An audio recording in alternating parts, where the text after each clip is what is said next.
دینی معلومات حاصل کرنے کے بعد سے ہمارے اس چینل کو سبسکرائب کیجئے اور ساتھ ہی بیل آئیکن پر دبا کر آل نوٹیفیکیشن پر کلک کیجئے ہمارے ویڈیو سب سے پہلے دیکھنے کے لیے۔ السلام علیکم ورحمۃ اللہ وبرکاتہ۔ حاضرین، آپ کا استقبال ہے دینی معلومات آفیشیل چینل پر۔ آج ہم سفر کی ایک دعا سیکھیں گے، سفر سے واپسی کی دعا۔ جب بھی سفر پر جائے یا گاؤں کو جائے، جہاں پر بھی جائے سفر پہ، تو جب بھی واپسی گھر کی ہو تو اس وقت اس دعا کو پڑھ کر اس گھر سے نکلے۔ ابھی ہمارے چینل پہ بہت سے دعائیں ہیں، جیسے ہمارا روزانہ کا معمول ہے، سوتے ہیں، کھاتے ہیں اور طہارت کو جاتے ہیں۔ ابھی ایسی بہت سے دعائیں ہیں، آپ حضرات ہمارے چینل پر جا کر ان دعاؤں کو سیکھ سکتے ہیں۔ اب بلا تاخیر کے ہم دعا شروع کرتے ہیں۔ بسم اللہ الرحمن الرحیم۔ سفر سے واپسی کی دعا۔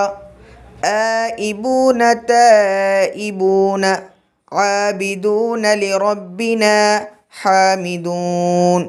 اس کے معنی یہ ہے، ہم سفر سے لوٹنے والے ہیں، توبہ کرنے والے ہیں، عبادت کرنے والے ہیں، اپنے پروردگار کی حمد کرنے والے ہیں۔ السلام علیکم ورحمۃ اللہ وبرکاتہ۔